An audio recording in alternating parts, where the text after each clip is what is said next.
Yay, Howard!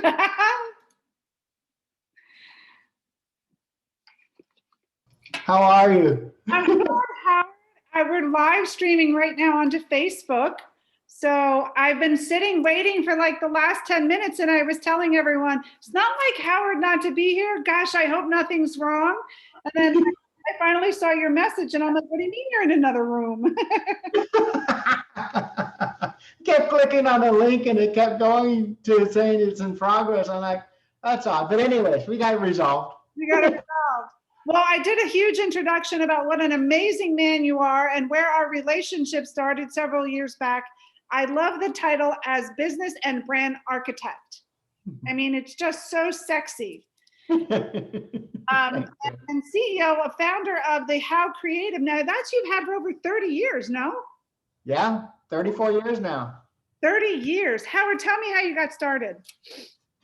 I got started during the start of the digital revolution, and I wanted to help lead that because no one could get things out of the computer other than a laser printer, 8.5 by 11 black and white laser print and printout. So I wanted to produce film and digital and CD-ROMs and so forth and so on. So then I created a team where we literally became, quote unquote, the bleeding edge. And we introduced a lot of this technology to big companies such as Xerox, Disney, Apple, HBO, the list goes on. So we showed them what was possible with the digital media by giving them solutions to have them come up with more creative solutions for their brand. Yeah. As well as gain, of course, more engagements to their product or service or information. Yeah, that's friggin' awesome. And you've worked with people from, like startup companies to, Fortune 500 companies around the world, around the globe. Yep. The first 10 years of my business, primary focus was working in Fortune 500 companies because they were the only ones that really got what we're up to. Yeah. Because we're talking about where everything was analog, and it's like, how do you even tell them that a digital camera was even possible, right? Right. So they really grasp it because they were producing stuff, okay, the software and the hardware, but they didn't know how to brand it properly. Mm-hmm. Yeah. And that leads us to a really good group. So Howard, this particular group is a private group of my clients and people that have come in that are all within the sales industry. Okay. Some of them business owners, some of them multi-level marketers, some are realtors, insurance brokers, and, so businesses across the board that are selling a service or a product. And I started telling them at the start of the hour about how we connected and where my brand was at that time and how people thought I was, like a petting zoo, which I wasn't at all, right? And so I thought it would be valuable to have you come in and talk to the group about, as they're marketing and, we've talked and said, there's so many different facets of marketing. I think people waste millions. I mean, for me, I know I probably waste over $500,000 in advertising, not knowing the right facets that I needed for my business at what time I needed. I don't know if that's something that you want to talk about a little bit. Yeah. Okay. Absolutely. Yeah. And you're exactly right, Gina. So there's a sequence to this, and you're exactly right. So most people, what they do is they have an idea and they go direct to the market and they're selling their idea, but they forget about their biggest asset, their brand. And so a lot of people, they confuse branding with marketing and advertising, their NPR, all totally different animals, in graphic design, all completely different animals. So branding is first about figuring out who you are, what makes you different and unique from everybody else, and then being able to market that. Yeah.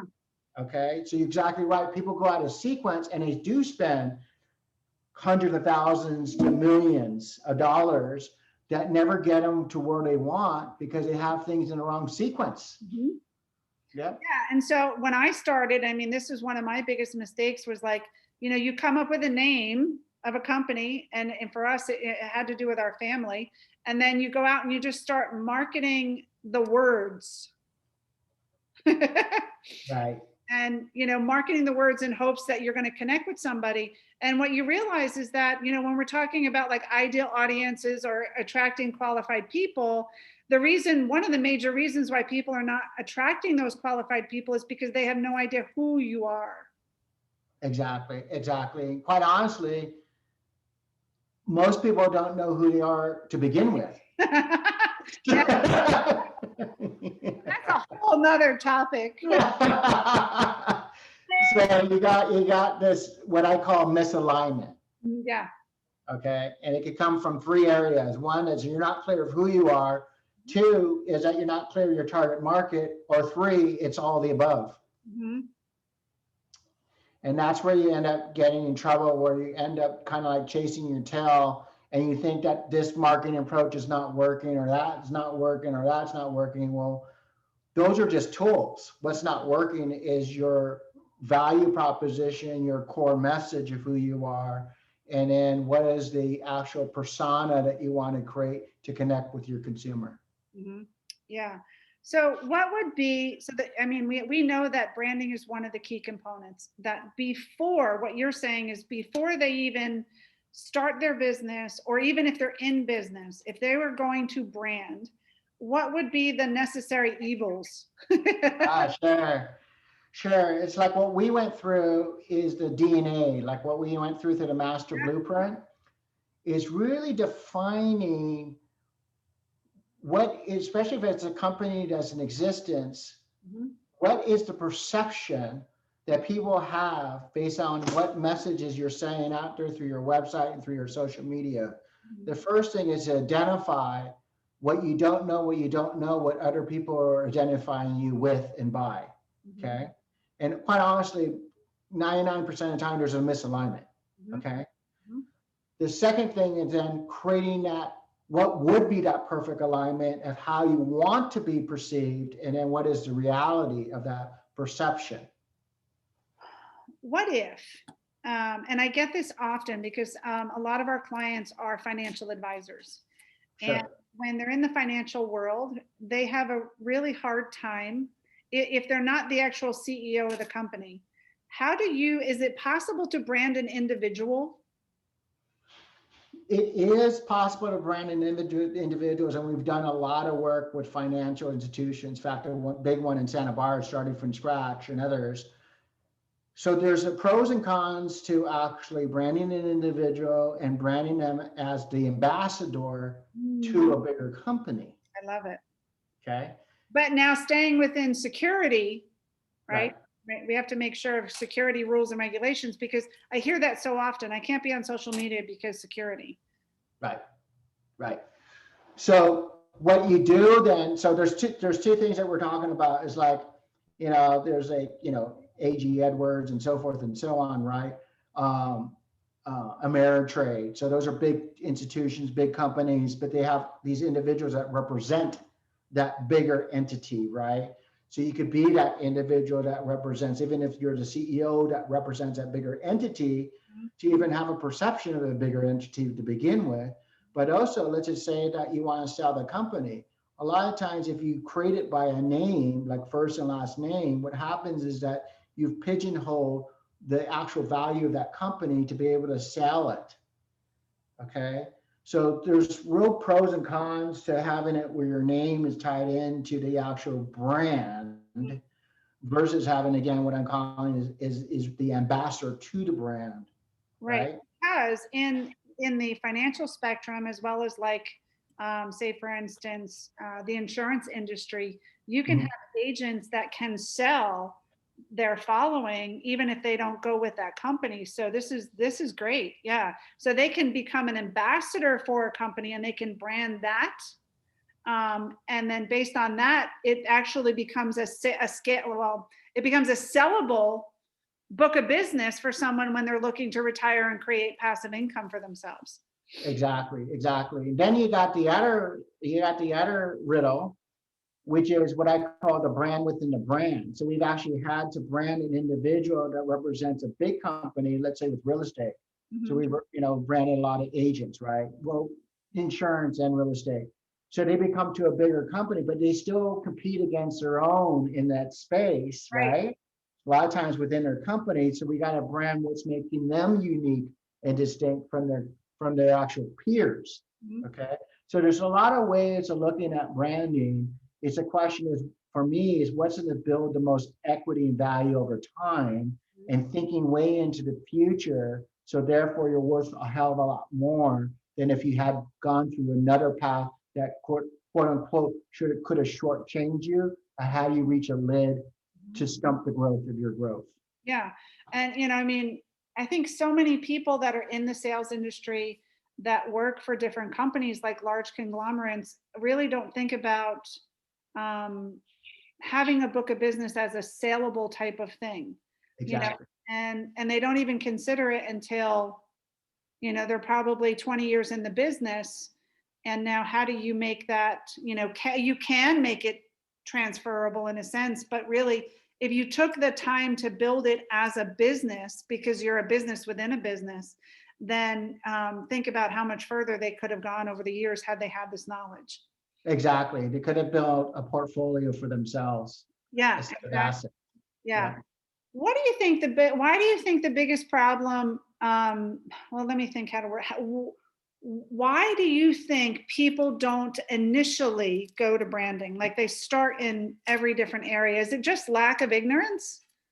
Exactly. Well, in fact, quite honestly, people that say they're doing branding or not doing branding, out of the 20, 30 years, 34 years in business, I've only met 4 people that actually are true branders. So tell me why that is. Because it's like, they say it takes, that's it, 10,000 hours to master a craft. Yeah. It's about 50,000 hours to master branding. There's 3 parts to it, by the way. There's the ones that are strategists that strategize what kind of brand are we building, what should the look and feel be. And then there's the ones that execute, which is building out the identity of that brand. So there's a match between the packaging, the product, the commercials, the marketing, and so forth. Then there's the managers. So once a brand is created, the identity is moving, is managing those partners and relationships. So like one of my people I know, friend in Lexus, she's a brand manager. She makes sure that everyone's following the rules and guidelines of that brand, that don't destroy that brand through whether they're co-branding or advertising or sponsorships. So there's 3 distinct roles just in branding. So what's happened is that branding has been taken on such a word or a coined phrase that you got a lot of graphic design, advertising, and marketing people that say they do branding when they're not doing branding. Yeah, I'm totally thinking of a couple of agencies I remember in the interviewing process when we first started out. And I remember what, as far as branding, it seemed like it was more of like a, getting your name out there kind of thing, having nothing to do with, like who the company was or what it represented. Exactly. It's a specialized, and it really is putting all the parts. When you put the system together from strategy to implementation to management, it's really looking at systems of how marketing and advertising, business development, and graphic design, how it all works together as a cohesive whole. So you're having to look at a bigger context, not just a single individual content. And so individuals are saying, or graphic design firms are saying they do branding. Well, they're not doing branding. They're doing graphic design. They're doing one part of a rainbow, the whole rainbow color. They're doing blue. They're not looking at yellow and green and red and all the other colors. Well, and I mean, it makes I completely understand. And I think when people are first starting out, when you're trying to, it depending on the business that you're starting out in, you're trying to leverage all the resources that you have. And because you're trying to leverage the resources, I feel like this is an area maybe that gets cut. You're right, because you said it brilliantly. It's ignorance. It's a lack of knowing. It's a lack of truly knowing. And so they cut it without understanding the value that's going to be the most important, valuable asset you could own. And quite honestly, that's why the Fortune 500 companies have become Fortune 500 companies, because they understand that value. Because they understand the branding. Yeah, it's such a missing component. So with the sales people that we have within the group and the organization here, I mean, what would be your best advice for them as far as what regardless of where they're at, if they're just starting out, if they're in business for, the other day I was in on a call with a really great guy out of Boston. He had a carpeting business, and I thought of you because just thinking about branding, and like he's plateaued. So many people plateau and they don't know how to get on to the next step. And it's like, who can we connect people to and allow the group to be a resource for people to say, okay, I've hit this level now, who can I reach out to? And I'm going, well, how about Howard? Let's bring Right. him in and have some conversation on that. So what would be, where do they start? Yeah, they start, with every company I work with, whether regardless of where they're at in their business cycle, whether a startup looking for growth or actually going into an exit strategy, going through IPO or franchising, right? We look at and examine, and I do these assessments is where I look at what they don't know, where the lids are and why they're working so inefficiently and effectively, and why they're not getting where they want to go as far as their potential. Mm-hmm. So that's what I always start with, is an assessment. Mm-hmm. And that assessment starts to uncover things that they could see firsthand, and honestly, what they could change immediately with their brand. Like, do they have a value proposition on their website? Is there continuity and consistency of the use of colors and typography? Is there a tone and a voice? Are they clear of the target market? So there's ways of looking at, like, you go to a doctor, you got to figure out where you're at with your health. Generally speaking, you got to go through a blood panel. You got to take the science first to see where you're deficient in, right? Then you can make decisions from there. Mm-hmm. And that's the biggest step. And so, what should, I know that, you're the elite league, in the elite league, and we've got the best of the best, but what should something like that cost for someone? If you want, just to give someone a guide to say, Right. like, if someone's going to tell you that they can brand you and they're going to smack ads, 3 times a week on your social media platform, obviously, like, that's a huge no-no. Like, that has nothing to do with branding. But if someone was really branding, it's about doing this DNA and assessment and really the who's of what it is and what you represent and what you do and the value and, like you said, the continuity. But what should something start? What should something cost? Well, generally speaking, like events like this, I charge $500, which is normally $3,000, and it's an hour long, and we record the whole session. And what I have done is I have that company send me everything that they're using to market themselves, to advertise themselves. Yeah. And so a lot of times they'll send me their website, their logo, their brochure, even script for their sales team. Okay. And then I review those and I tell them where their shortcomings are, like what's missing, what they need to do to improve upon it. So that's what I start with first. And I don't care how big or how small the company is, that's where I always start, because I need to figure out that baseline. And then from there, we could go through different plans. Like, I have different options. If you're a startup company, if you're a big company, we have different options based to fit your needs of where you need to go. Yeah. So and we're going to share, we're going to tag in the video after this how you can, what's the best way, Howard, to get a hold of you? Is it through your email address? Is it, yeah. Okay. Yeah, email address is always best. All right. And that's the one that I have. Correct. Howard@howcreative.com. And, we'll hashtag, the website, we'll hashtag the email address so that people can connect with you. We'll share it on our Facebook group, but we'll also share it in our LinkedIn as well. And we'll send it out to our email list. But this is, these little Tuesday night things are to come on for 30 to 45 minutes, have some general information. The power behind the work that we do is helping people become consciously aware of what's out there, right? Mm-hmm. What's out there, and then what's consciously going on inside your mind, that's blocking you from your growth. So this has been, it's short, it's simple. Howard, you are like spot on direct. I know I don't like to take a lot of your time. I know how busy you are. I just want to say thank you for coming on and joining us. And if anyone has questions, if you're watching the video afterwards, please feel free to post it and we'll be sure that, we connect you with Howard. Thank you all for coming with us, and we'll see you next Tuesday. Thank you so much, Gina, for having me.